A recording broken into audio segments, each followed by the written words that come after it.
Vous êtes nombreux à y assister. Je vous remercie pour votre présence. Comme vous le savez tous, durant cette crise, toutes les entreprises et tous les secteurs sont touchés et doivent adapter leur façon de faire et leur stratégie. La communication est un levier important pour répondre aux attentes des Marocains dans leur relation à leur marque préférée. D'où cette initiative prise par Radio Aswat, en tant qu'acteur majeur du paysage audiovisuel, d'aborder ce volet sous le thème « Quelle stratégie de communication en période de crise ?» Radio Aswat s'est associé à Officium, avec qui nous sommes partenaires pour organiser cette rencontre virtuelle. Je tiens à me remercier Sereda Taleb, directeur général d'Officium. Je le remercie d'avoir accepté de modérer ce webinaire. Je tiens à remercier l'ESCA, qui a bien voulu nous héberger. Ce webinaire abordera l'expérience et le vécu des marques pendant le confinement et une réflexion, un échange et des insights pour l'après-confinement, pour préparer ensemble cette sortie de crise annoncée pour le 10 juin. C'est notre manière à Radio Aswat de contribuer à relancer l'économie. Je remercie les intervenants de ce webinaire pour leur disponibilité et leur générosité à partager le vécu de leur marque ainsi que leurs expertises dans cette situation inédite. Je salue donc pour leur présence et leur contribution Madame Sakina Fers, Brand and Communication Director Orange Maroc, Madame Ilham Bensouda, directrice générale de l'agence MIM, Monsieur Youssef Baradi, directeur adjoint Le Sieur Cristal, et Monsieur Essam Fthia, directeur général de l'agence 15 Médias. La parité est respectée. Alors, les sujets qui vont être abordés, ce sont les leviers de la communication des marques que les marques doivent adresser, comment agir et orienter efficacement la prise de parole avec le bon message et le juste temps. Ce sont autant de sujets qui seront abordés lors de cette conférence. Radio Aswat, qui a accompagné ses auditeurs durant cette crise et joué son rôle de radio citoyenne, cède le micro aux professionnels de ce sujet. Je te cède la parole, mon cher Reda, et je vous souhaite une bonne discussion. Merci. Merci, Asman, pour cette introduction. Donc, effectivement, bienvenue à nos panélistes. Alors, un petit point un peu logistique, peut-être avant d'attaquer. Pendant ce webinaire, seuls les intervenants auront accès au micro. Ça va nous permettre de bien organiser la session et puis de profiter aussi pleinement de leurs expertises. Donc, j'invite l'ensemble des participants qui assistent, qui souhaiteront poser des questions, à le faire dans la zone de chat qui est dédiée, et à s'assurer de ne pas activer la caméra pendant le déroulé, parce que ça permettra de laisser la bande passante. Je parle sous le contrôle de Sekina notamment, qui sait de quoi je parle. Donc, on veut concentrer la bande passante sur les intervenants et sur les présentations qui seront déroulées. Donc, je vous remercie par avance de votre compréhension. Donc, s'il y a des questions, n'hésitez pas pendant toute la séquence à les poser. Il y a une équipe, il y a toute une équipe effectivement qui est mobilisée derrière pour pouvoir traiter les questions. On commencera donc par un échange avec les panélistes et puis on prendra les questions qui auront été posées en deuxième partie pour pouvoir apporter des réponses et des éclairages. Notre objectif est de tenir dans l'heure que nous avons annoncée. Donc, nous avons démarré pile poil à l'heure. Après l'introduction d'Yel Atman Henioui, donc on va maintenant plonger dans le vif du sujet après ce point, j'ai envie de dire, logistique et technique. Voilà, donc on va commencer sans plus attendre et je vais m'orienter vers Essam. Alors, Essam a été présenté par Atman comme étant le directeur général de l'agence 15 Médias. Alors, Essam a plusieurs autres casquettes. Il est notamment membre de l'UACC, l'Union des agences conseillers aux communications, et aujourd'hui, donc, il assiste avec nous avec cette double casquette notamment.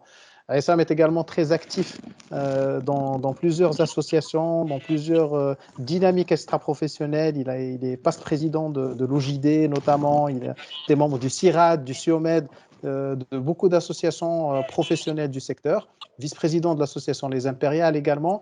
Je m'arrête là parce qu'on a plus intéressant à savoir. Sa bio est disponible sur LinkedIn pour les gens qui souhaitent la consulter. Et Essam, je m'oriente vers toi pour te demander d'abord de dresser le topo. Qu'en est-il aujourd'hui en termes de médias, d'investissement média? Où est-ce qu'on en est? en termes d'investissement. Et je vais partager le slide que tu as préparé pour cela, mais je te cède déjà la parole pour que tu puisses commencer à partager. Et je rappelle, s'il vous plaît, à tous les participants de bien vouloir passer sur muet afin de ne pas gêner la prise de parole des panélistes. Merci.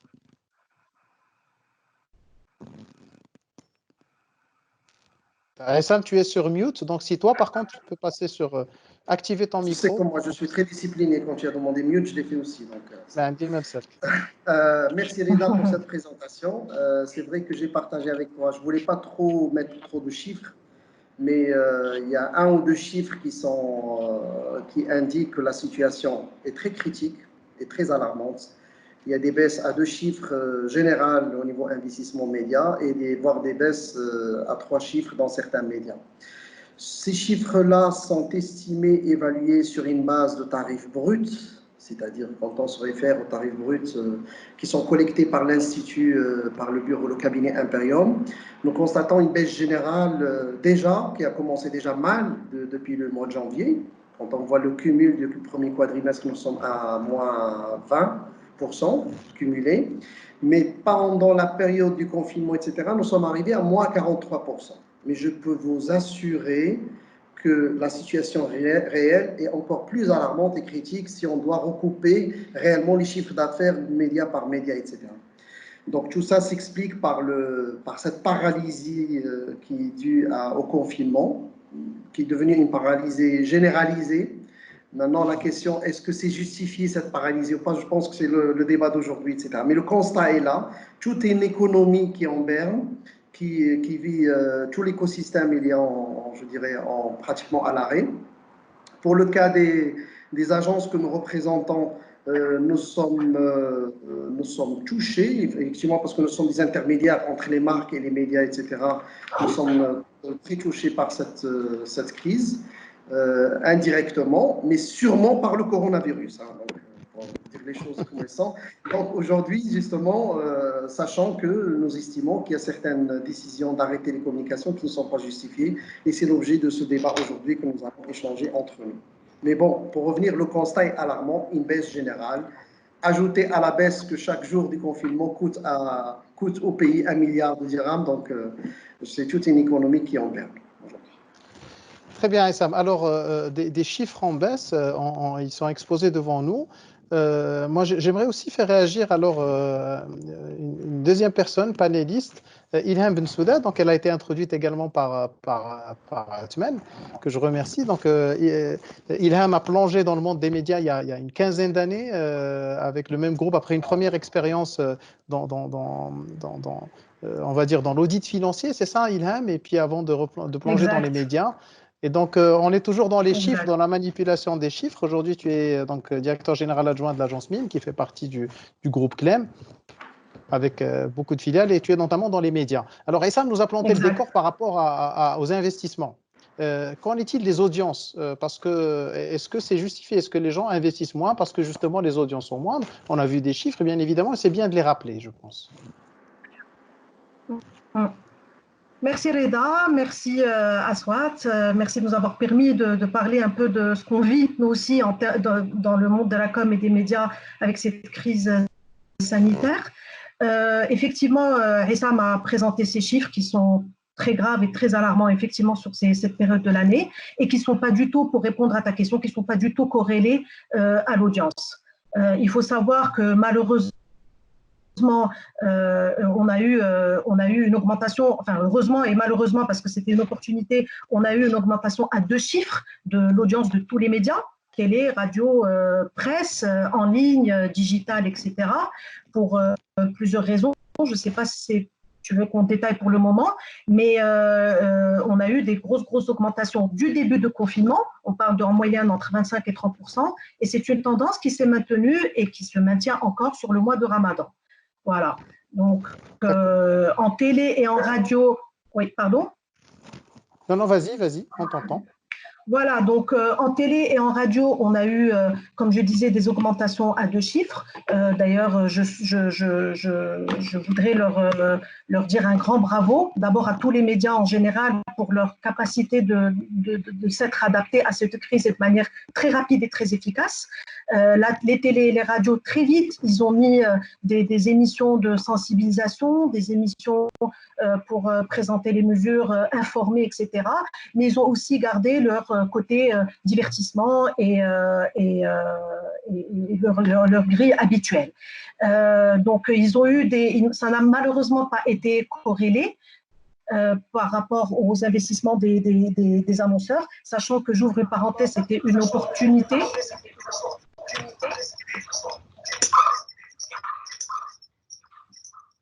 Sachant que j'ouvre une petite parenthèse, c'était une opportunité unique pour je t'entends pas bien, Reda, il y a un truc qui ne va pas. Oui, alors il y a. Ouais. Est-ce qu'on peut. Je vais redemander aux participants. Oui, je vais redemander aux participants de passer sur silence. Notamment, voilà, c'est bon, c'est réglé. La personne s'est identifiée, je ne voulais pas la nommer pour ne pas la gêner. Donc, la parole est à toi, Ilham.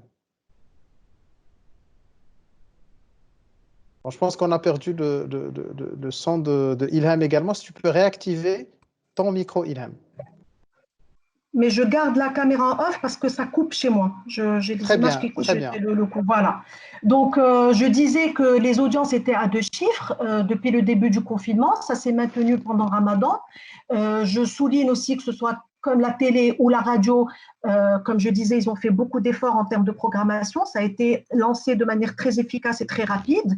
Même pour le mois de Ramadan, on n'a pas servi de réchauffer aux Marocains. On a pu, malgré la difficulté du confinement, qui a été quand même instauré 1 mois avant le début de Ramadan, offrir des émissions aux standards habituels, ce qui n'était pas une chose simple.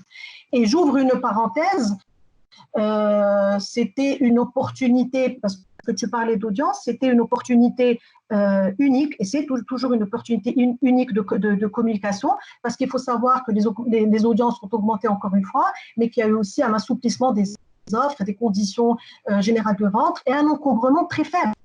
Donc, une meilleure visibilité pour les campagnes. Voilà, mais ça n'a pas du tout suivi. Donc, ça, c'est pour la télé et la radio. D'accord. Pour la presse aussi a pu s'adapter malgré le coût très dur de l'arrêt de parution et de diffusion qui a été annoncé en début de confinement.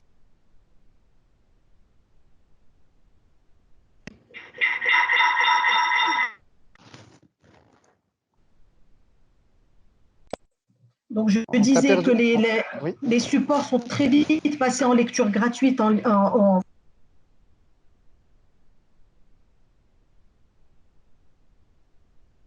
Alors, on ne va pas, par courtoisie, demander à quel opérateur est affilié Ilham.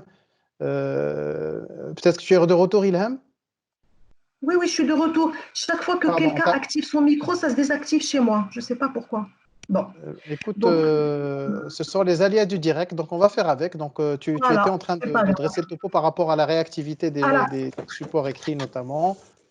Voilà. Et donc, je disais que, et tout ça, tout cet effort qui a été fait par la presse à 0 dirham de revenus, il ne faut pas l'oublier, sans pour autant perdre en qualité journalistique, sachant qu'on le rappelle, le modèle de la presse repose complètement sur de la pub. Donc voilà, les audiences étaient bien évidemment au rendez-vous comme les autres médias, même si la presse, son premier rôle, c'est de l'influence et non forcément de l'audience. Mais c'est vrai que c'est un média. Tous les médias souffrent énormément en ce moment, mais la presse encore plus, clairement. Et puis, j'ai envie de dire, espérons que la reprise va être pour bientôt. On va y arriver, Ilham, par rapport à la reprise. Moi, je voudrais justement rester sur le constat pour l'instant très rapidement. Oui, vas-y, dernier point. Alors, le constat par rapport au contenu, à l'audience pour les 2 autres médias, à savoir le digital et l'affichage. Donc, pareil, le digital, comme partout dans le monde, le taux de connexion, tout âge et tout type confondu a explosé. Le télétravail, l'école en ligne, les courses, l'information, le divertissement, etc. Donc, on assiste aujourd'hui à une surconsommation de sites d'infos, de téléchargement de tout type d'applications, une surconsommation des réseaux sociaux, même TikTok aujourd'hui, un réseau qui était propre à des très jeunes commence à susciter la curiosité des 30 ans et plus. J'ai eu des chiffres hier que j'ai trouvé hallucinants. Aujourd'hui, on parle de 4,6 millions de TikTokers par mois et 37 minutes en moyenne passées sur ce réseau. Donc voilà, pour dire un peu toute la hausse de consommation sur tous les médias. Et enfin, l'affichage, comme a dit Aïssam, très grosse baisse, à part pour les grands acteurs du marché qui ont un petit peu maintenu leur parc annuel, il y a eu beaucoup d'annulations de campagnes ponctuelles. Voilà. Merci Ilham. Alors, Reda, merci Ilham. Si tu permets, il y a un point, et non des moindres, concernant la consommation des médias. Avant le confinement, dans une vie normale, le digital, les médias locaux, notamment la presse électronique, etc., souffraient d'une concurrence acerbe de la part des GAFA, vous savez, le phénomène Google, etc. Aujourd'hui, durant le confinement, le contenu local a détrôné tout autre contenu étranger. C'est-à-dire que le Marocain, sa première source d'information, c'est le contenu local. Ça, je voulais insister sur ce point. Exact. Merci Aïssam et Ilham pour cette introduction. Alors, j'ai envie de me retourner vers les annonceurs. Je commence par toi, Youssef. Donc, ce constat-là que tu vois, moi, j'ai envie que tu partages avec nous un peu comment les décisions ont été prises. Donc, je rappelle que Youssef est directeur général adjoint en charge du marketing et du développement stratégique, membre du comité exécutif du groupe Le Sur Cristal, donc groupe Avril, après une longue expérience dans plusieurs structures multinationales, et que donc aujourd'hui tu pilotes la destinée de grandes marques très fortes, qui sont les marques du groupe qu'on connaît. Et je voudrais te poser la question. On est pris de court, j'ai presque envie de dire, c'est la nature même d'une crise. Donc ce n'est pas quelque chose de prévisible. Sur quelle base les annonceurs, toi dans ton cas, de manière générale, vous avez pris vos décisions? Est-ce que vous avez vu des chiffres? Est-ce que vous avez cru en votre potentiel à estimer? Quelle a été votre réaction quand tout ça a démarré en fait? Alors Ratiba, si vous pouvez passer sur mute s'il vous plaît. Ratiba, si vous pouvez passer sur mute s'il vous plaît, parce qu'on vous entend. Merci. Ou là, les administrateurs, si vous pouvez la mettre sur mute. Merci. Youssef, donc tu as entendu ma question? Par contre, tu es toi aussi sur mute, me semble-t-il. C'est bon là? Oui, c'est bon. En fait, on a l'administrateur, dès que ça dérive, qui met tout le monde sur mute, et donc vous êtes invité à réactiver vos micros si ça arrive. Merci pour votre compréhension. Pas de souci. Donc, merci Reda, bonjour à tous. J'espère que tous les panélistes se portent bien, en tout cas toutes les personnes qui nous ont rejoints se portent bien, qui sont en bonne santé, ainsi que leur famille. Je remarque, Reda, que tu n'es toujours pas galant, c'est-à-dire que tu aurais pu donner la priorité à Sakina, mais c'est pas grave, hein. Je prends quand même. Alors, il faut dire que j'ai bien entendu en tout cas les introductions, en tout cas les différents chiffres qui ont été donnés, les baisses, etc. Le débat, est-ce que c'est justifié ou pas justifié, je laisserai ça à la fin de ce webinaire. Mais il faut juste comprendre qu'effectivement, lorsque ce coup près est tombé, mi-mars, personne ne s'y attendait. D'abord, personne ne s'y attendait. Je pense que, en tout cas, notre génération n'a pas connu de crise aussi importante, avec une amplitude aussi forte. Nous avons connu effectivement des guerres régionales, la guerre d'Irak, etc. Mais bon, on va dire que c'était des conflits régionaux qui ont eu peu d'impact, en tout cas, sur notre vie en tant que Marocains. Mais cette crise-là, nous la vivons dans notre chair, nous la vivons au jour le jour, et nous ne sommes que des êtres humains. Et donc, il a fallu effectivement gérer cette situation-là avec le passif dont on dispose, et surtout avec un manque absolu de données. Effectivement, il est très facile, effectivement, très confortable de pouvoir planifier une sorte de vie normale avec des lectures, des données et des insights surtout qui peuvent nous aider à piloter en tout cas l'activité. Dans cette situation-là, effectivement, c'est un peu plus compliqué. D'ailleurs, je me rappelle d'une phrase que j'avais sortie une fois en comité. On sait tous nager dans une piscine, on sait tous nager dans un océan. Si on nous jette dans une rivière ou dans un lac, on sait s'en sortir. Maintenant, je challenge quiconque de nager dans un tourbillon. Donc, c'est effectivement, c'est-à-dire que tout ce qu'on a appris, malheureusement, est caduc. Et donc, il a fallu effectivement prendre des décisions. Je dirais pas prendre des décisions, mais faire des paris. Mais faire des paris avec des priorités et des principes. Et donc, forcément, quand vous faites un pari, ce n'est pas durant la crise, en tout cas durant le jeu, que vous savez si vous avez gagné ou pas. Vous attendez la fin de la partie pour voir effectivement vos gains et si vous en êtes sorti gagnant ou perdant de cette période-là. Ce qui est important, c'est qu'effectivement, durant cette période, nous avons érigé des principes, je dirais, gravés dans le marbre. Le premier principe, c'est la sécurité et la santé de nos employés, nos collaborateurs et de tous les emplois indirects que nous créons. Ça, c'était vraiment une priorité.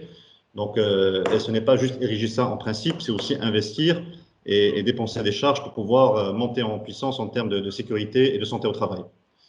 Le deuxième principe, c'est le maintien des emplois. Donc, à un moment donné, effectivement, vous avez un blackout général mondial, vous avez des chaînes de valeur qui sont en question. Oui. Alors, je redemande encore une fois aux personnes qui viennent nous rejoindre de passer en mode muet. Merci. C'est bon, Youssef, tu as la parole. Oui. Donc, ce que je disais, c'est qu'effectivement, quand vous avez des chaînes de valeur ou des chaînes de distribution au niveau mondial qui sont remises en question, une des questions que vous posez, c'est comment je vais maintenir en tout cas l'emploi de mes salariés, que ce soit les emplois directs ou indirects. Pour deux raisons. D'abord, parce que c'est des hommes et des femmes et donc il faut maintenir leurs revenus. Et deuxièmement, c'est que nous avons aussi, en tant que groupe alimentaire au Maroc, nous avons aussi une responsabilité de nourrir les Marocains. Nous avons aussi des produits je dirais, des quasi-commodités. Et donc, il a fallu absolument maintenir cette chaîne de valeur, cette chaîne de distribution. Je dirais que la troisième priorité, en tout cas le troisième principe, c'est de faire au mieux. C'est-à-dire de pouvoir effectivement essayer de planifier le court terme, le long terme, et en priorisant les investissements. Cela ne veut pas dire effectivement que nous avons coupé tous les budgets, en tout cas sur les marques, et je reviens à la partie marketing qui nous concerne aujourd'hui. Loin de là, nous avons fait des priorisations en termes de marques à maintenir et de marques à laisser souffler. Il y a certaines marques dans notre portefeuille qui sont suffisamment fortes et solides pour pouvoir effectivement supporter une sorte de blackout pendant un certain temps. Il y a des marques qui malheureusement ont des problématiques de fondamentaux et donc il fallait continuer à soutenir malgré cette période-là. Chose que nous avons faite, notamment nous sommes toujours présents effectivement sur les différentes télés et nous avons par contre, ce que nous avons fait, c'est que quelle que soit la marque, nous avons maintenu nos investissements sur le digital. Effectivement, étant un acteur important sur le parc d'affichage, nous avons maintenu nos contrats d'affichage sur les parcs et nous continuons à les exploiter. Maintenant, le point important, c'est qu'au-delà de tout ça, je dirais que quand vous avez chaque jour des chiffres qui sont communiqués en termes de contamination, de mort, d'impact sur l'économie, etc., nous avons pris la décision que tout notre discours ne doit pas être mercantile. Alors, quand je dis mercantile, c'est commercial. Nos marques, en tout cas, ont essayé d'avoir un discours qui est d'empathie, d'écoute de nos consommateurs et d'aide. Et donc, ça, c'était important. Bon, je passe en tout cas, je passe l'épisode effectivement de la participation au fonds Covid. Donc, nous avons quand même participé à hauteur de 30 millions de dirhams sur ce fonds-là. 30 millions de dirhams, ça ne vient pas de nulle part. Nos actionnaires ont bien voulu, en tout cas, faire une croix sur le dividende pour l'instant. Et donc, forcément, toutes ces priorisations-là ont fait qu'effectivement, oui, notre budget communication et marketing a baissé, n'a pas disparu, mais je dirais qu'il a baissé de quasiment 30 à 35% en tout cas par rapport à ce qu'on a l'habitude de voir, en tout cas par rapport à ce qui était planifié sur cette période-là, en tout cas, du deuxième trimestre 2020. D'accord. OK, donc une réaction en priorisant d'abord les marques et puis en priorisant aussi les médias, en honorant ses engagements et puis en voyant comment est-ce qu'on peut financer justement tout le besoin d'investissement sur le business, de continuité d'activité, etc. Quelque part, en allant chercher des arbitrages sur… Pardon ? Il y a un dernier point, Reda, que je voulais souligner, et ça Oui. rejoint un peu, en tout cas, donc la crainte des entreprises sur le métier, dans le métier, et notamment des différentes associations, c'est que nous avons fait quand même le choix de faire au mieux pour maintenir les budgets sur les petits players, ou les petits acteurs. Donc ceux effectivement que nous considérons comme étant fragiles et dont la pérennité ou l'existence sur le marché pourrait être remis en question suite à cette crise-là. Quand vous êtes une petite structure, en tout cas une petite PME, un mois d'inactivité, c'est la mort absolue, et vous n'avez pas suffisamment de trésorerie, en tout cas, pour maintenir votre présence sur le marché. Donc, la priorité a été donnée aux petits acteurs. Les gros players, en tout cas du secteur, nous considérons qu'ils sont suffisamment costauds En tout cas, c'est ce que nous considérons, pour pouvoir en tout cas passer outre cette crise-là sans avoir de gros dommages sur leurs employés ou sur leur structure. D'accord. Donc, une adaptation, une priorisation par rapport aux marques, par rapport aux channels et puis par rapport aux partenaires. Alors, je me tourne vers Sakina, notre dernière panéliste à prendre la parole, mais on reviendra sur l'ensemble, bien évidemment. Donc, Sakina Elfer, c'est Brand and Communication Director chez Orange. Elle a une quinzaine d'années d'expérience en marketing et brand management, essentiellement médias, communication, dans des entreprises locales et multinationales, notamment P&G, où elle a démarré sa carrière, Procter & Gamble.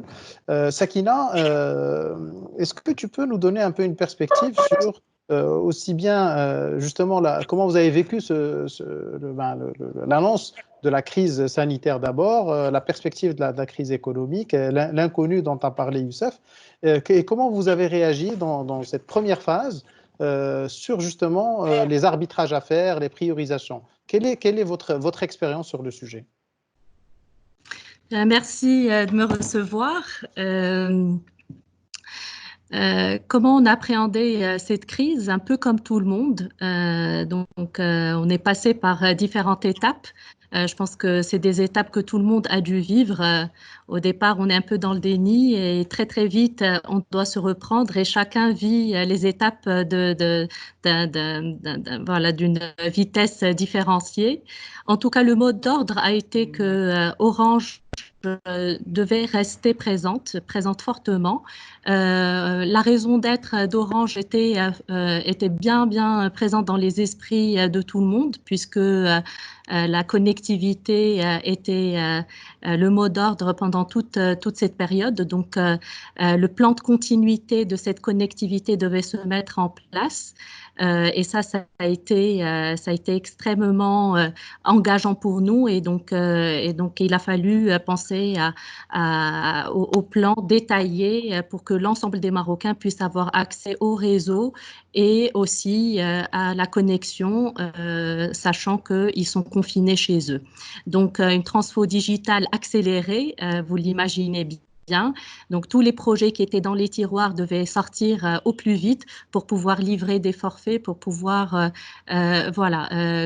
continuer notre mission.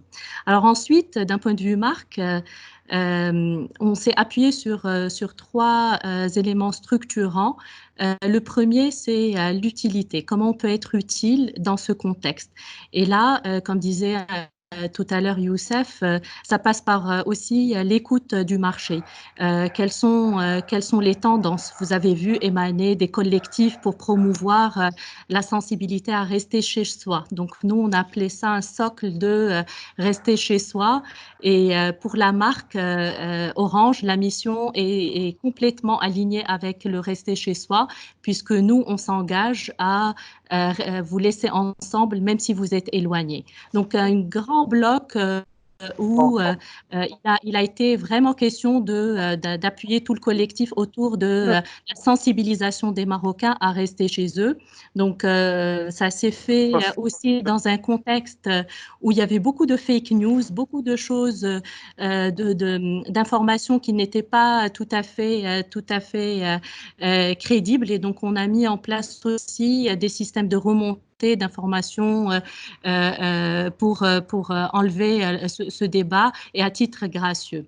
Donc ensuite, c'est installé un peu plus la crise et donc là, il s'agit de trouver donc l'ensemble des produits et des services que nous pouvons mettre à disponibilité avec, encore une fois, un mot d'ordre ici, c'est la générosité. Le maximum de générosité pour accompagner les Marocains dans cette phase difficile. On a vu des revenus s'interrompre et donc il fallait démontrer la générosité de la marque de bout en bout et donc c'est quelque chose qu'on a mis en place avec un plan d'action extrêmement riche et qui a touché l'ensemble de nos clients. Voilà, et puis une autre phase qu'on prépare, qui est la phase en post-confinement. Peut-être qu'on aura l'occasion d'en parler un peu plus tard. Effectivement, je te remercie, Sakina. Donc, si je résume un peu, entre les FMCJ et les telcos, bien évidemment, ce sont des retours d'expérience spécifiques, mais on imagine bien qu'il y a eu des réactions similaires. Il y a eu donc des choix d'arbitrage entre les marques, entre les canaux, mais également par rapport aux partenaires. Et puis, il y a eu surtout, et c'est ce que tu nous as dit, Sakina, une adaptation des messages pour accompagner cette dynamique, tout en restant authentique par rapport au discours de la marque, à la mission de la marque, à sa raison d'être. Et donc, cette adaptation, effectivement, était nécessaire. Alors, ces choix-là...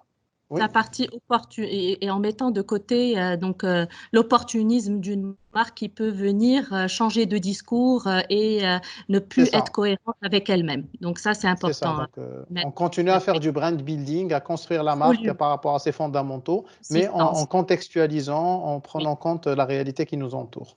Exact. Très bien, Sakina. Alors, j'ai envie de revenir vers Essam et dire, ces choix-là, j'imagine, ont dû chambouler un peu le secteur et chez toi, au niveau de l'agence particulièrement, vous étiez parti sur des plans construits sur une certaine logique, avec un certain historique. Et puis, tous ces changements-là vous ont certainement interpellé par rapport à la manière avec laquelle vous avez été interpellé. On échangeait en préparation de ce webinaire, tu me disais qu'il y avait différents types de clients. Il y a ceux qui ont maintenu, il y a ceux qui ont tout changé, il y a ceux qui ont hésité, ne savaient plus s'il fallait continuer ou pas.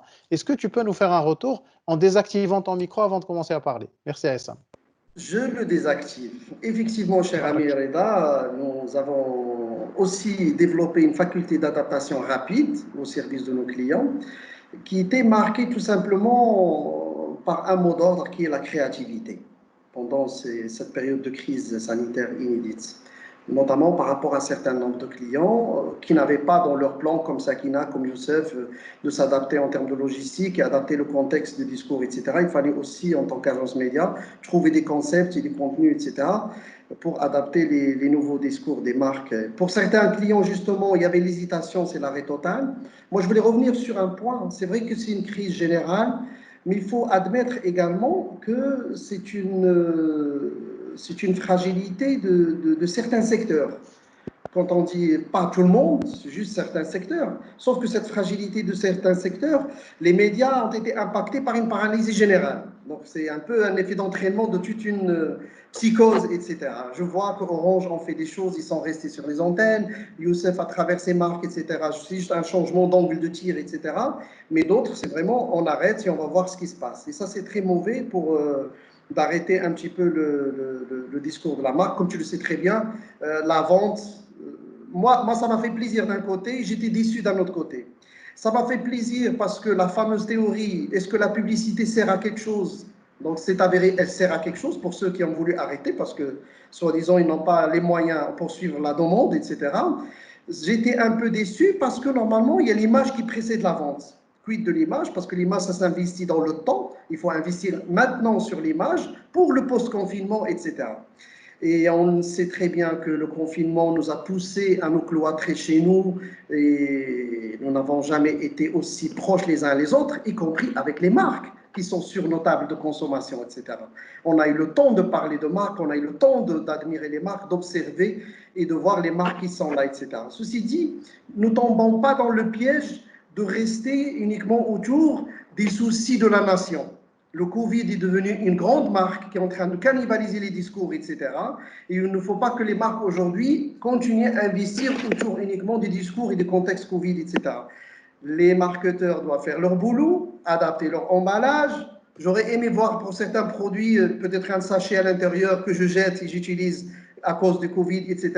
Il y a lieu aujourd'hui de réfléchir à des stratégies d'innovation, de marketing et les faire promouvoir par la suite en fonction du contexte. Et ne pas rester cloîtré juste autour des phénomènes du Covid, etc., qui est devenu Alors, excellente transition, Essam. Je t'en remercie parce que l'idée, justement, c'est qu'on puisse consacrer la deuxième partie de notre échange, justement, à qu'est-ce qu'on va faire à l'avenir. Donc, hier, on a appris le prolongement du confinement jusqu'au 10 juin.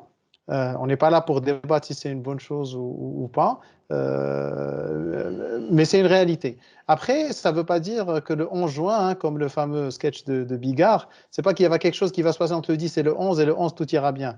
Donc, le 11, on passera à une phase, donc peut-être qu'il sera encadré, on verra. Mais en tout cas, on va passer à une nouvelle réalité. Hein. Le monde tel qu'on l'a connu jusque-là ne sera pas celui qu'on vivra à partir du 11, donc on passera par des périodes d'adaptation. Et donc, j'ai envie justement qu'on s'oriente par rapport à la perspective. Qu'est-ce qui va arriver? Que vont faire les marques à l'avenir? Et sur quelle base elles vont décider? Et j'ai envie d'abord titiller Youssef par une question en disant, bon voilà, on a vu les chiffres aujourd'hui des audiences qui sont à la hausse, les médias qui sont à la baisse. Ilham nous disait aussi qu'ils étaient plus flexibles en termes de négociation, donc on pouvait avoir de bons deals. On a également entendu d'autres chiffres qui disent qu'il y a des catégories qui ont fait des croissances exceptionnelles. Et je pense qu'on a aujourd'hui deux secteurs qui le représentent bien, hein, par la réalité des choses, hein, les telcos, parce qu'on consomme beaucoup plus, le télétravail, le homeschooling, etc. Et puis les FMCG, on a vu des chiffres qui montrent des augmentations à deux chiffres de beaucoup de catégories. Et on a envie de dire, vous avez plus de chiffres, investissez plus parce qu'il y a plus de l'audience. Donc, construisez votre image. Pourquoi vous ne le faites pas? Pourquoi est-ce qu'aujourd'hui, vous n'êtes pas en train de mettre plus d'argent dans les investissements? Si tu peux enlever ton mute avant de répondre. Merci. C'est fait, Reda. Merci pour ta question. Je pense qu'on en a débattu dernièrement. Effectivement, tout ce que tu dis est vrai et factuel. Effectivement, nous avons remarqué, en tout cas sur les mois de mars et avril, une augmentation assez importante, en tout cas sur une croissance assez importante sur nos catégories. Certaines à plus de 2 digits, chose qu'on n'a pas vue depuis des lustres. En tout cas, suite à l'introduction, on a vu qu'effectivement les audiences étaient en augmentation sur un certain nombre de médias. Maintenant, la question, c'est qu'est-ce qui justifie cette frilosité quant à l'investissement des marques sur ces 2 mois? Je vais utiliser une sorte de métaphore. Nous n'en sommes pas encore à la gueule de bois. Alors, nous n'en sommes pas à la gueule de bois, ça veut dire quoi? Ça veut dire que nous sommes encore un peu sonnés par ce qui se passe. Je ne pense pas qu'on a tous, en tout cas, des éléments de réponse sur ce qui va arriver, en tout cas dans les prochaines semaines ou prochains mois. Quel va être l'impact de cette crise, en tout cas, sur l'emploi? Quel va être l'impact de cette crise sur les revenus? Quel va être l'impact de cette crise sur le maintien de certains réseaux de distribution, ou en tout cas de leur modèle? Donc, nous n'en savons rien. Et si quelqu'un aujourd'hui a un modèle prédictif, si quelqu'un a aujourd'hui des insights factuels, bien évidemment, nous sommes preneurs et nous sommes prêts à les acheter. Mais aujourd'hui, nous ne savons pas à quoi va ressembler le lendemain. Et d'ailleurs, il faut essayer aussi de se benchmarker par rapport à l'international. Quid de l'ouverture des frontières? Quid de la vie sociale, d'une reprise de vie sociale? Quid de la consommation dans les CHR, les hôtels, les restaurants, les cafés? Donc tout ça, nous n'en savons absolument rien. Donc, quand vous savez rien, en tout cas quand vous avez une boussole qui est en train de tourner dans tous les sens, qui vous n'indique ni le nord, ni le sud, ni l'est, ni l'ouest, dans notre jargon marocain, et je salue la sagesse de nos ancêtres marocains, on dit « niketlef tchedlat ». Et donc, quand vous n'en savez rien, il y a 2 postures. Soit effectivement vous vous jetez corps et âme dans votre modèle habituel qui est une sorte de normalité entre produits et charges, entre un temps de réponse marketing et un temps de réponse commercial, entre mes ventes sur le mois de mars sont bien passées, donc je peux augmenter mes investissements sur le mois d'avril. Soit vous vous dites, écoutez, on va être un peu plus prudent, nous allons maintenir ce statu quo-là, et nous allons progressivement, donc on parle de déconfinement progressif, donc je pense qu'il faut aussi parler d'investissement progressif, donc nous allons progressivement monitorer, voir un peu les habitudes de consommation, voir un peu effectivement le pouvoir d'achat, ajuster au fur et à mesure et essayer tant bien que mal de revenir à un niveau normatif d'investissement A&P ou en termes de publicité ou de communication. Donc après, chaque opérateur est libre d'avoir la posture, en tout cas qu'il croit être la bonne. Nous croyons qu'effectivement cette posture-là, en tout cas, est la bonne. Donc nous maintenons notre position. Nous allons nous déconfiner, en tout cas d'un point de vue investissement marketing progressivement. Mais il est hors de question de jouer un tout-va alors que nous n'avons aucune lisibilité, mais aucune, sur quels vont être les niveaux de consommation sur le 2e semestre 2020. Aucune. Juste pour anecdote, le jour du déconfinement, enfin, avant le déconfinement, en tout cas avant cette crise, avant le confinement, avant cette crise, nous faisions ce qu'on appelle des forecasts mensuels. Donc, chaque mois, nous essayons effectivement de revoir un peu nos volumes de vente, ce qu'on appelle le process SNOP, qui permet d'avoir une lisibilité sur 6 mois rolling ou 12 mois rolling, etc. Aujourd'hui, nous faisons des reforecasts quasiment chaque 2-3 jours. Parce que chaque 3 jours, chaque 4 jours, vous avez de nouveaux éléments qui viennent effectivement alimenter votre réflexion. Donc, c'est assez volatile. Donc, c'est un niveau de volatilité que nous n'avons pas connu jusque-là. C'est assez incertain en termes d'incertitude. Donc, après, charge à chacun, effectivement, d'être soit averse au risque, soit entrepreneurial dans l'âme. Et donc, nous considérons aujourd'hui qu'il y a d'autres priorités, effectivement, qui nécessitent d'être plus prudents, en tout cas, par rapport à nos investissements. Et ces investissements-là, maintenant, reviendront à la normale selon, effectivement, les tendances que l'on verra dans les prochaines semaines et les prochains mois. D'accord. Donc, effectivement, tu confirmes qu'il y a une hausse des volumes, mais la question, est-ce que c'est un déplacement de consommation future, c'est-à-dire que les gens anticipent et qu'après on aura un impact? Est-ce que ce qui est en train de se passer par rapport au changement d'habitude va impacter de manière positive, négative, à quel point les comportements et donc la consommation? Donc, on est dans une logique de prudence, de gestion budgétaire, mais tout en gardant l'impératif de devoir, ce qu'on disait tout à l'heure, adapter le message, soutenir les marques, mais tout en essayant en même temps de voir comment les choses se profileront. Alors, Ilham, si tu permets. Juste si tu permets, oui, Youssef? C'est pas une prudence par rapport à une gestion budgétaire, c'est une prudence par rapport au business model dans sa globalité. C'est qu'il y a tellement de choses qui évoluent. Juste pour anecdote, je ne sais pas si vous êtes au courant, mais quasiment 25 à 30% des points de vente détail sont fermés. Aucun souk n'est opérationnel aujourd'hui. Nous avons vu effectivement tomber en tout cas de la consommation, en tout cas des achats via les enseignes GMS. Et Reda, je ne te le cache pas, tu sais très bien quel est le cost to serve pour servir une enseigne GMS. Donc, tout ça fait que le modèle est en train de changer, le e-commerce est en train d'évoluer. Donc, quid du e-commerce? Quelles vont être effectivement les habitudes d'achat sur le digital? Est-ce que les consommateurs marocains vont revenir à leurs habitudes d'achat normatives, en tout cas dans le passé, c'est-à-dire le détaillant du coin, la supérette, la fin de mois dans les GMS, ou est-ce qu'il faut commencer à arbitrer entre des achats via Internet et des achats physiques? Donc, tout ça, aujourd'hui, est dans un mode qui est un peu erratique. Il n'y a pas de logique, on est incapable de modéliser en tout cas ce qui se passe. Donc, on est en train je pense que c'est la meilleure période en tout cas pour collecter les données, attendre cette transition-là. On aura beaucoup plus de lisibilité en tout cas dans les prochaines semaines. Essam, tu voulais réagir? Je voulais juste réagir, oui, Youssef il a raison sur un aspect politique général, marketing, distribution, etc. Pour revenir au sujet qui est la communication, la crise. Bon, la crise, il faut la contextualiser par rapport aux entreprises, mais pas par rapport à la crise du Covid d'une manière générale. Aujourd'hui, moi, j'ai juste une question. Pourquoi la communication est un élément de variable à chaque fois quand il y a des événements pareils et une crise? C'est ce que je constate, parce que cela des années que je pratique. Je peux déduire qu'aujourd'hui, que les annonceurs, ils ont un budget juste comptable, ou un budget où on doit capitaliser sur un investissement, etc. Juste quelques chiffres. La crise qu'a connu le monde, qu'a connu les États-Unis en 2008, 60% des marques qui avaient cessé de communiquer au moment de la crise de 2008 à that time aux États-Unis avaient rapidement observé une dégradation d'image et d'intention d'achat.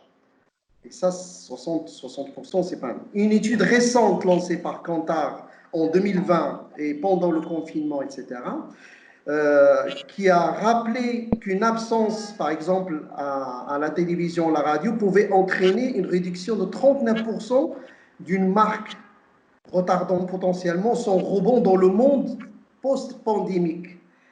Le dirham qu'on cherche aujourd'hui à sécuriser, à économiser, risque de coûter 3 dirhams au retour avec le post-confinement. Ça, aujourd'hui, c'est une question de dosage et de modération des choses, etc. Ça que j'ai dit au début qu'il faut sortir du modèle de communiquer autour du mot MAUX de la nation et aller peut-être assurer cette continuité pour capitaliser. Les affaires, certes, s'arrêtent, mais le dialogue doit continuer. Alors justement, Essam, Sakina, je pense à quelque chose à partager avec nous sur une étude que vous avez faite, si j'ai bien retenu, c'est ça, pour justement pouvoir orienter vos choix. C'est ça, Sakina? Orienter nos choix futurs, n'est-ce pas, C'est Reda? ça, Voilà, effectivement. exactement. Donc, on a fait effectivement une étude auprès d'un panel large, représentatif du Maroc, et qui montre que le nouveau monde, en tout cas post-confinement, il comporte certains changements majeurs dans les usages et les comportements. Donc, et partant de ça, on travaille à adapter notre plan de communication en fonction. Je vous donne quelques exemples. Les Marocains nous disent, je vais prendre mon téléphone pour appuyer, ils nous disent qu'ils vont s'occuper davantage de leur santé. Bon, ça, je l'apprends à personne. Ils feront plus attention à leurs habitudes alimentaires, ils mangeront plutôt fait maison, ils feront attention à leur santé, celle de leurs enfants, ils éviteront les endroits pleins avec plusieurs personnes.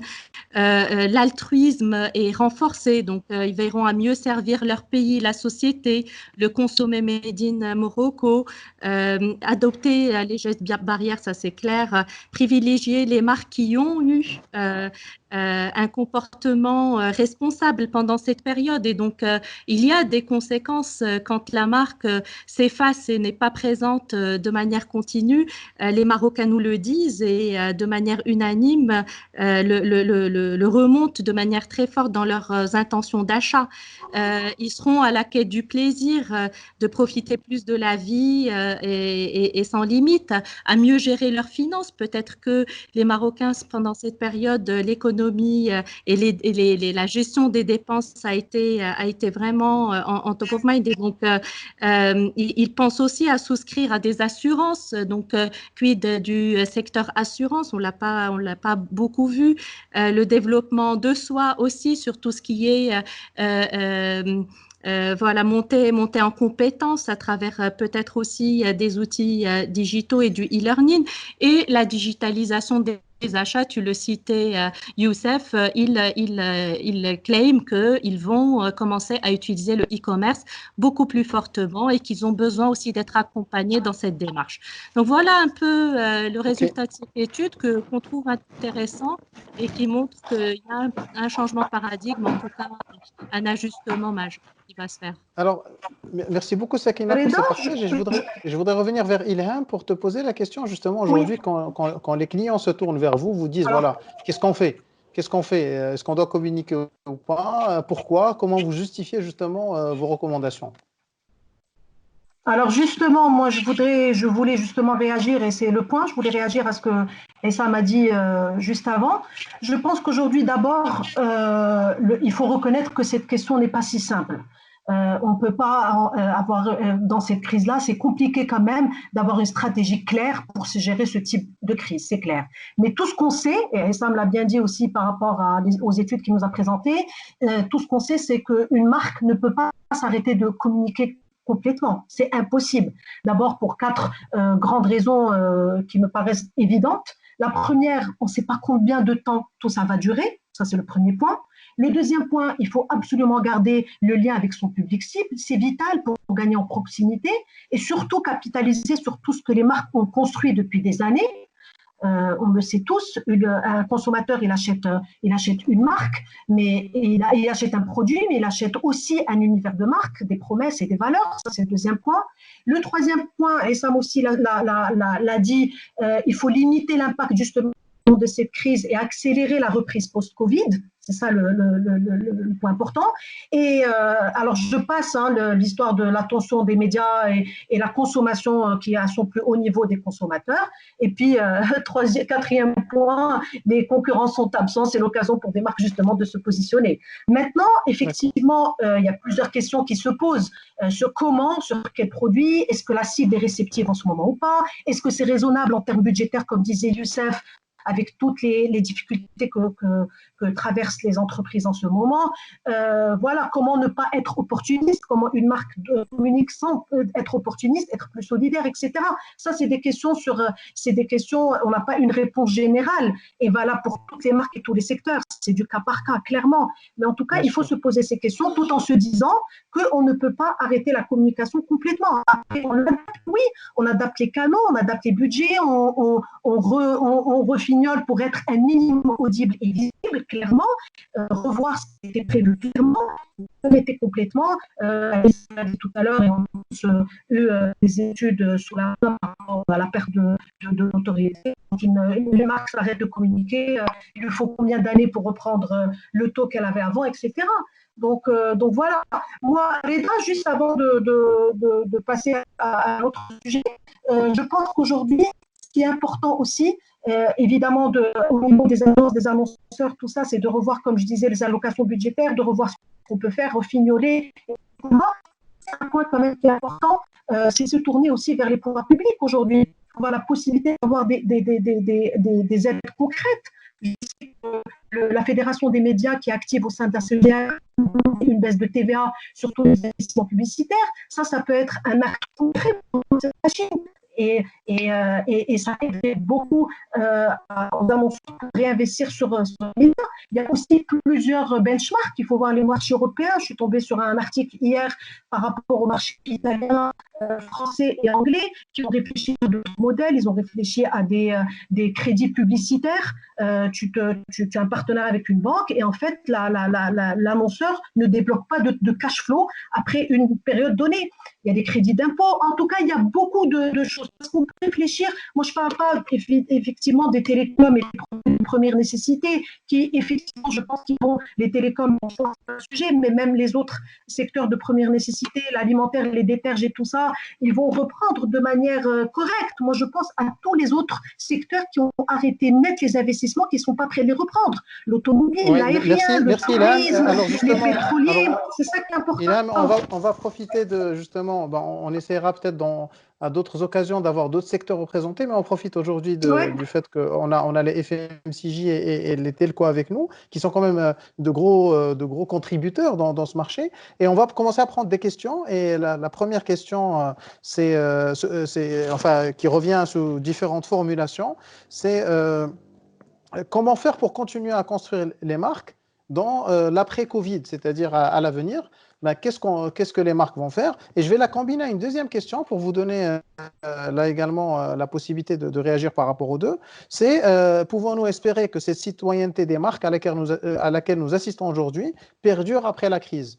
Et je pose volontairement ces deux questions parce qu'elles posent les deux la question du how. Comment les marques réagiront? Comment vous voyez l'avenir par rapport à la construction de marques, à la prise de parole à l'avenir? Et je reviens vers toi, Youssef. Je pense que tu voulais tout à l'heure réagir. Je t'avais empêché de reprendre la parole, mais c'est pour mieux te la redonner. Merci Reda. Non, tout à l'heure, je voulais réagir sur la partie variable communication. C'était la question de Ressam, c'est la remarque de Ressam. De toute façon, la variable communication, pourquoi est-ce que le post-communication est variable? Ça, c'est une question philosophique qui dépend du style de management et indépendante de la crise Covid. Donc, c'est un débat qu'on a eu avant, qu'on aura pendant le Covid et qu'on aura même après le Covid. Donc, ça ne me dérange pas et j'aurai une discussion tête-à-tête avec Ressam là-dessus quand il veut, autour d'un café, après le confinement. Ça sera avec le plus grand des plaisirs. Donc, pour revenir à ta question, Reda, je vais poser une question. Qui se souvient du boycott? Vous voyez, en fait, on a quasiment tous oublié qu'il y a 2 ans, on a vécu tous, juste qu'on était sur mute. Voilà. On a tous oublié cet événement-là, qui a juste failli faire disparaître, en tout cas du paysage macroéconomique marocain, 3 gros opérateurs, en tout cas économiques. Donc, personne ne s'en souvient. Juste après ce boycott-là, j'ai assisté à pléthore de conférences, j'ai assisté à plein de consultants qui sont venus me voir sur comment est-ce qu'on va renforcer l'immunité de nos marques par rapport à des événements comme le boycott, voire pire. Le pire, il est là. Ça veut dire qu'en réalité, les gens qui ont travaillé en tout cas sur la responsabilité sociale de leur marque, qui ont fait ce qu'il fallait pour en tout cas sortir leur marque d'un discours purement fonctionnel, mercantile, commercial et travailler sur j'aime bien le mot muscler leur marque en termes de citoyenneté et de responsabilité sociétale. Donc, la marque n'est pas là uniquement pour vendre un produit ou pour pour construire une promesse. Elle est là aussi pour jouer un rôle actif dans la société dans laquelle elle vit et au sein des communautés, qui l'entourent. Et donc, certaines marques l'ont fait, d'autres l'ont pas fait. Et donc, le Covid vient d'arriver. Donc voilà, donc je pense qu'il va falloir certainement, quand on pose la question qu'est-ce qu'on fera après Covid, je pense qu'il va falloir sérieusement prendre ce sujet-là de manière assez sérieuse, donc de ne pas le laisser dans des tiroirs et dans des présentations PowerPoint qui seront ressorties dans des conseils d'administration pour calmer un peu les administrateurs, les actionnaires.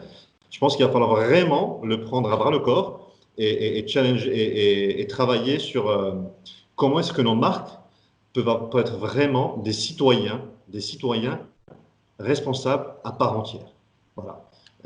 Et donc, pour répondre à ta question, Reda, je pense qu'on est les opérateurs devront en tout cas travailler là-dessus actuellement et devront fine-tuner en tout cas leur plan à venir de manière à renforcer le volet responsabilité sociétale. Sakina? Je crois que Youssef a tout dit. À court terme, bien entendu, continuer à être contextuel et suivre les nouvelles aspirations des Marocains. Aussi, dédramatiser le post-confinement et accompagner dans la nouvelle normalité, parce que, comme on disait tout à l'heure, il y a un pré, il y a un post, et il faudrait que les marques puissent accompagner le post et dédramatiser tout ça. Bien entendu, et c'est un travail de longue haleine, c'est de continuer à inscrire la marque comme marque citoyenne. Et moi, j'aime bien le concept de responsabilité sociale de l'entreprise, vraiment pour que chacun, dans sa catégorie, puisse apporter sa pierre à l'édifice et puisse contribuer dans sa catégorie à faire avancer tout le monde. Pour moi, ça sera ça le cheval de bataille de la prochaine période. Oui. Il y a des questions et des commentaires que je vais partager avec vous. Ça nous permet de faire participer justement l'audience, les gens qui sont avec nous. Un commentaire, le budget de communication dépend aussi de ce qu'on a à dire ou pas dans un moment pareil. Et effectivement, parce que l'idée n'est pas non plus de maintenir des budgets, c'est peut-être aussi le temps d'adapter les messages, et des messages qui étaient prévus pour une période risquent d'être complètement obsolètes. Alors, il y a des points... Aussi le message. Des fois, on peut le forcer pour aider, pour contribuer à une problématique donnée. Donc, même si la marque, par moment, n'est pas à 100% légitime, elle peut contribuer à un effort collectif. Et ça aussi, c'est très, très bien reçu par l'audience. Et ils apprécient ce genre de démarche. Alors, justement, parlant du collectif, il y a beaucoup autour de soutenir les entreprises installées au Maroc, soutenir certains appellent ça acheter marocain, mais j'atténue par rapport aux autres commentaires et questions que je reçois en disant, en fait, encourager les entreprises qui sont implémentées localement, parce que finalement, la création de l'emploi, etc., ce sont des sujets qui se sont avérés pertinents, importants. Et donc, il y a énormément de commentaires, je ne vais pas tous les citer, sur cette logique de privilégier un peu le made in Morocco, not pas from Morocco, mais in Morocco, peu importe l'origine de l'investissement ou de l'actionnaire. Et je pense que c'est un point également qu'il est important de discuter. Est-ce que ce sont des sujets, je m'adresse à Essam, est-ce que ce sont des sujets qui ont été abordés? Est-ce que des marques t'ont dit, ouais, mais nous, on n'est pas concernés, on devrait plutôt se taire parce qu'on n'est pas, on devrait pas, on a peur du boycott. Peut-être qu'elles n'ont pas oublié le boycott dont parlait Youssef. Ou ce type de réaction. Est-ce que tu as eu des réactions de ce type-là dans le court terme? Oui, on a eu des réactions du genre, des réactions au manque de visibilité d'une manière générale. C'est pour ça que j'ai titillé Youssef par la question pourquoi le volet communication fait toujours l'objet d'une remise en question, etc. Peut-être que le marketing et la communication ne sont pas vraiment écoutés avec leur état-major. Moi, je voulais juste reprendre un point que j'estime important, c'est qu'aujourd'hui, cette période de crise, c'est vrai qu'il est bien de contextualiser de bien d'aller vers les RSE, les responsabilités de l'entreprise, etc., cette citoyenneté, etc. Mais ceci est seulement de circonstance. N'oublions pas que dans la stratégie marketing ou de communication au global, le facteur calendrier est très important. Ce n'est juste un bout dans le calendrier, il faut assurer la continuité et continuer peut-être à se projeter différemment, parce qu'il ne faut pas tomber dans l'usure. Le plus important, voilà, tomber dans l'usure autour de quelque chose, de contexte, sinon toutes les marques vont sortir, vous dire, moi je suis socialement responsable. So what? Et après, qu'est-ce que tu apportes, etc. Ce n'est qu'un petit volet dans le mix. Il y a le produit, il y a la promo, il y a plein de chantiers au niveau de la communication qui font un ensemble, qui construit ce capital et cette immunité dont on parlait de la marque que nous cherchons tous aujourd'hui pendant cette période de confinement. Donc, plus important que de porter, comme je l'ai dit, le poids de ce Covid, etc. Le Covid nous dépasse tous en termes d'autorité, en termes de force, de messages, etc. Les marques, elles doivent continuer à claimer le mix. On a toujours fonctionné avec un mix média, un mix dans la chose. Donc, un peu de Covid, un peu de responsabilité sociale, un peu de l'image, un peu de la promo, etc., etc. Pour que tous les aspects seront étudiés. Et c'est là, je rejoins la question précédente, avec quel message on communique. Parce qu'on creuse et on tombe dans la panne du message automatique. Et on revient un petit peu aux 4 messages principaux qu'on doit communiquer pendant le confinement. Comment tu vas avec le corona? Moi, je t'accompagne à cause du corona. Et moi, je suis la marque qui te sensibilise, etc. Et coucou, ça va bien se passer. Rassurez-vous. Bon, tout le monde va le dire, tout le monde va tomber dans les yeux. Voilà, donc c'est juste un appel que je demande aux annonceurs. Merci, Essam. Alors, j'assure le rôle de modération, mais également de gardien du temps. Donc, il y a encore plein de questions très intéressantes que je ne vais malheureusement pas relayer. Par contre, on va faire un dernier tour pour un mot de la fin. Comment on doit voir l'avenir, comment devraient se comporter les marques, les vôtres ou les autres, par rapport à une synthèse de ce qu'on a discuté. On est presque à 17h30. Je commence par contre cette fois-ci par les dames. Ilham, tu veux te lancer un mot de la fin synthétique, s'il te plaît? Alors moi, si je devais dire un mot de la fin, je pense qu'on va, ce Covid va laisser un mauvais souvenir, certes, mais je pense qu'on va tous en sortir plus résistants, plus généreux, plus solidaire et sur le plan professionnel plus créatif pour mieux émerger avec des plus petits budgets. Donc je pense qu'il faut qu'on passe à autre chose. Il ne faut pas qu'on reste en train de subir cette situation. Il faut qu'on se retrousse les manches tous, que ce soit nous et les partenaires médias. On a besoin aussi de nos partenaires médias pour repenser les choses et repenser la collaboration avec la marque peut-être d'une manière différente. Voilà. Et surtout mobilisons-nous tous pour qu'il y ait une reprise au plus vite, Inch'Allah. Voilà. Merci, juste parmi les témoignages que nous avons dit. S'il te plaît, Essam, on est vraiment sur le mot de la fin pour Sakina. Pour ne pas être redondante, pour moi, on est une communauté qui a l'habitude de bien planifier, de bien ficeler ses plans, etc. Il faut accepter d'être pris de court, il faut accepter d'avoir beaucoup d'incertitudes, il faut accepter de travailler pas à pas et des fois à très court terme. Et donc se réquestionner sur notre capacité d'agilité. Et pour moi, mon message est un message d'espoir. On a tous un rôle à jouer. Le post-confinement arrive. Dédramatisons tout ça. Soyons main dans la main.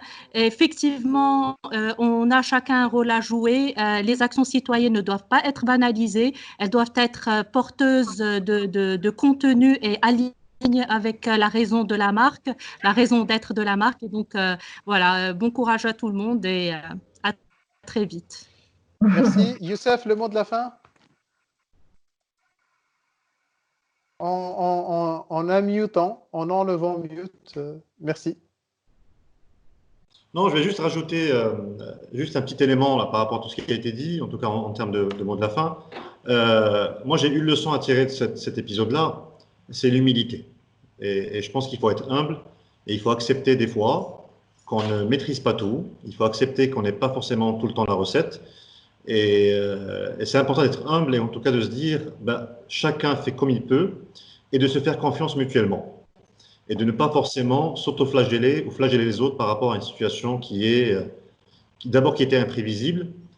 Voilà, donc humilité, apprendre de ce qui s'est passé, éviter effectivement que ce genre d'épisode nous impacte en tout cas dans le futur. J'espère qu'il sera derrière nous très vite. Voilà, il faut juste s'assurer que dans 1 an, dans 2 ans, s'il y a un autre épisode en tout cas de ce type-là, qu'on ne se retrouve pas dans le même type de webinar à discuter et à se poser les mêmes questions. Merci Youssef. Aïssam, last but not least, le mot de la fin. Last but not least, je vais le dire en anglais, comme je cite une citation: When times are good, you should advertise. When times are bad, you must advertise, mon cher ami Youssef. Donc les affaires s'arrêtent, mais le dialogue doit continuer. Merci beaucoup Aïssam. Alors en votre nom, je remercie l'audience et en nom de l'audience, je vous remercie. Je tiens aussi à remercier encore une fois les organisateurs, Radio Aswad. Je passerai la parole à Athmane pour un mot de la fin. Mais je tiens quand même à souligner qu'il y a beaucoup de personnes qui se sont mobilisées pour organiser ce webinaire et je tiens à les remercier, notamment l'équipe Radio Aswad élargie, Athmane lui-même, Zine Bamraoui, Ilham Bremi, Saïd Abissir et d'autres que je ne cite pas. L'équipe Officium, donc Imad, Mohib, Mounanen Weber, Nadia, le reste de l'équipe. L'équipe de l'ESCA qui a été superbe en termes de support technique, notamment Amin, mais il y a beaucoup d'autres personnes. Donc je cite quelques noms parce que ce sont des personnes qui ont passé du temps et je pense que comme les marques doivent être caring, nous aussi on doit au moins prendre le temps de les remercier. Merci à tous ceux qui ont pris de leur temps pour se connecter, pour assister à ce débat riche. Avant de passer la parole à Athmane pour clôturer, un questionnaire vous sera envoyé pour évaluer un peu la qualité de ce webinaire, mais également prolonger le débat. Donc, si vous avez des suggestions, des questions, des réflexions, pour qu'on se donne un autre rendez-vous, Inch'Allah, Ramadan par Ramadan, Covid par Covid, pour qu'on essaye d'approfondir la réflexion sur ce que les marques, les brands, comment doivent-elles se comporter, comment les médias doivent se comporter, comment le secteur doit se comporter. Donc, un grand merci. Et Athmane, je te passe la parole pour le vrai mot de la fin, l'ultime. Merci à tout le monde. C'était un débat et un échange très enrichissant. Merci à tous les intervenants. Merci aux gens qui ont participé. C'était différents points de vue, de différents secteurs, de différentes personnes, et c'était très enrichissant et très avec plusieurs insights pour tous les participants. Moi, je retiens deux choses. Je retiens deux choses. C'est que la première des choses, c'est que ce que je retiens des experts que vous êtes, c'est que la décision de ne pas communiquer est plus difficile et lourde de conséquences pour les marques que la décision de communiquer. Et donc, des fois, on tombe un petit peu dans la généralité. Et nous, on n'a pas oublié le boycott, Youssef, on s'en rappelle encore et on l'utilise encore dans les réunions. Et donc, en fait, voilà, c'est ça ce que je retiens, c'est qu'il faut réfléchir sur cette opportunité-là et cette opportunité-là, et comment se démarquer, comment prendre des parts de marché et comment surtout être proche de ces consommateurs et des Marocains. La deuxième, et qui est à mon sens très importante, c'est que en fait, moi je trouve, alhamdoulilah, que notre pays a bien réussi cette première période sur le plan sanitaire. Vraiment, on peut être fier. Et je pense que nous avons un challenge. Le challenge que nous avons qui sont devant nous, c'est le redémarrage de l'économie. C'est faire en sorte que les choses redémarrent et que et les choses, comme on le sait, sont très imbriquées. Et on doit tous s'entraider et faire en sorte qu'on participe à ce redémarrage de l'économie de notre pays. Et c'est ça le grand challenge. Vraiment, si on réussit ce deuxième volet, il me semble que ça va être vraiment une success story pour le Maroc et pour les Marocains. Et donc, je pense que tous, autant on n'est pas dans une politique d'austérité qui ne permettra pas de relancer les choses. Et quand je parle d'austérité à l'échelle du pays, à l'échelle des politiques économiques du pays, mais à l'échelle aussi des marques et à l'échelle des entreprises. Voilà, donc on doit vraiment pousser à ce que les choses redeviennent à la normale et ne pas tomber dans une politique et dans une approche d'austérité. Donc, voilà, je vous remercie vraiment vivement. C'était très intéressant. Inch'Allah, Reda, comme on s'est dit, on réalisera d'autres webinaires avec d'autres secteurs et d'autres marques. Merci encore une fois. Et au revoir. Merci à tout le monde. Au revoir. Merci. Au revoir. Merci beaucoup. Merci à tout le monde. Au revoir. Merci à tout le monde. Au revoir. Au revoir.